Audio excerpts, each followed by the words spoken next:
O Evangelho que confronta entre a verdade de Cristo e as ilusões da fé moderna. Vivemos em uma geração saturada de informações religiosas, mas carente de discernimento espiritual.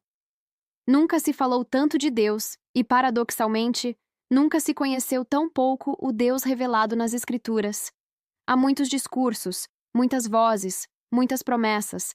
Porém, pouca cruz, pouco arrependimento e pouca transformação genuína.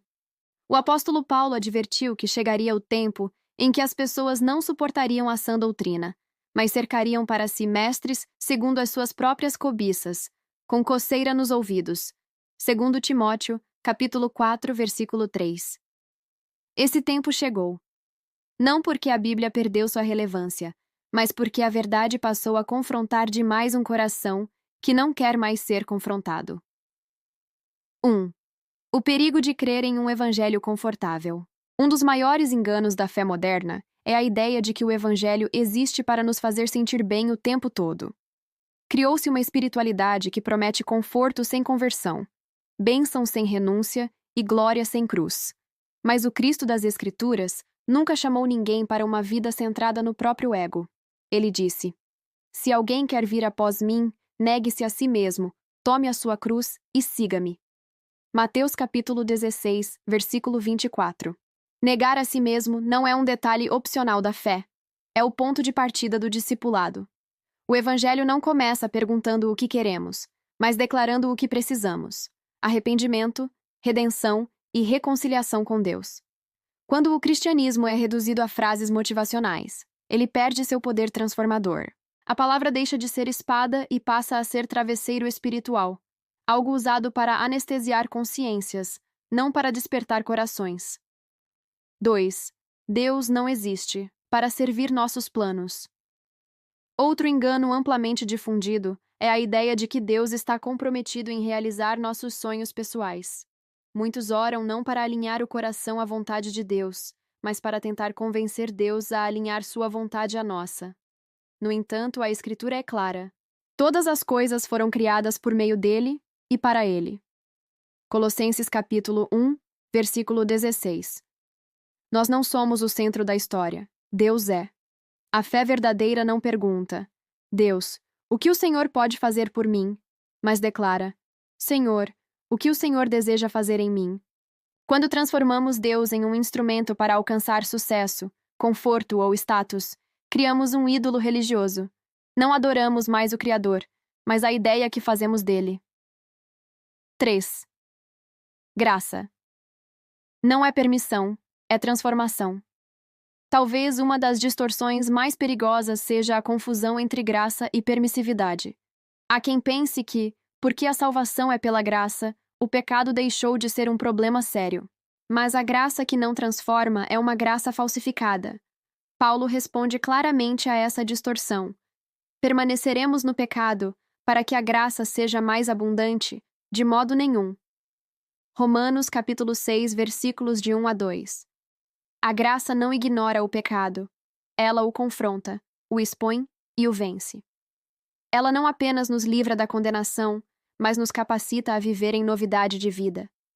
Onde o Espírito Santo habita, o pecado não reina em paz. Se não há arrependimento, se não há mudança, se não há fruto, algo está errado. Não com a graça, mas com a compreensão dela. 4. A cruz. Não é um símbolo decorativo. A cruz, para muitos, tornou-se apenas um símbolo religioso, um adorno estético ou um acessório cultural. Mas, biblicamente, a cruz é um lugar de morte. Morte do orgulho, morte da autossuficiência, morte do eu como senhor da própria vida. Estou crucificado com Cristo, logo já não sou eu quem vive, mas Cristo vive em mim. Gálatas capítulo 2 e versículo 20. Sem cruz, não há cristianismo autêntico. Um evangelho que evita a cruz produz seguidores frágeis, fé rasa e compromisso superficial. A cruz nos lembra que a salvação custou sangue, dor e entrega total. 5. Conhecimento, sem obediência, produz engano. Outro grande risco espiritual é pensar que conhecer versículos equivale a conhecer a Deus.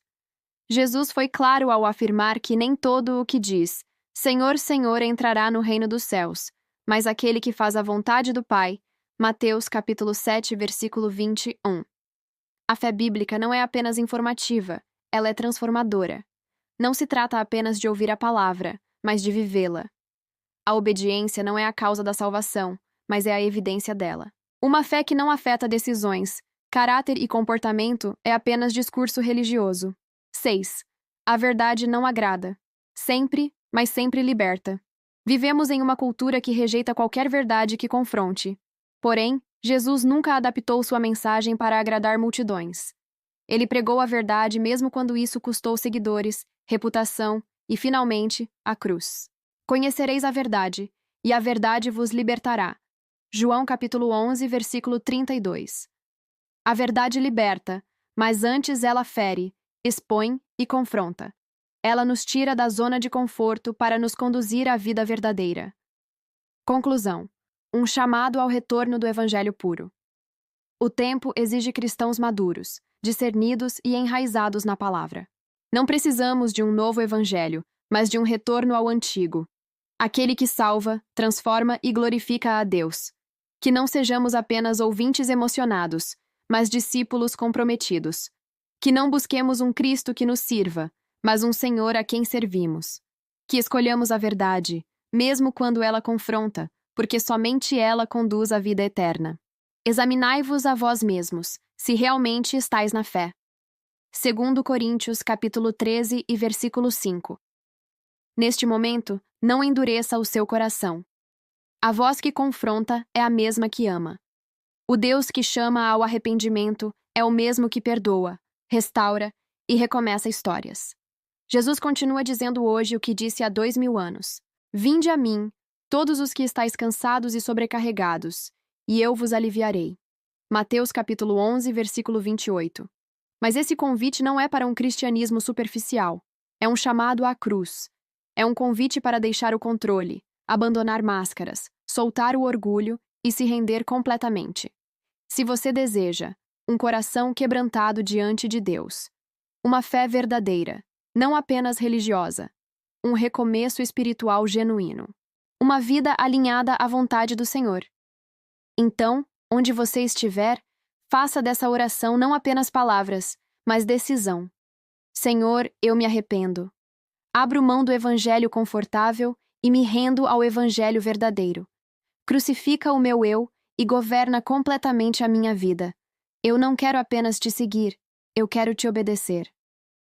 Que este não seja apenas um momento, mas um marco. Que hoje não seja apenas mais uma mensagem, mas o dia em que você voltou ao centro da vontade de Deus. Hoje, se ouvirdes a sua voz, não endureçais o vosso coração. Ab 3,15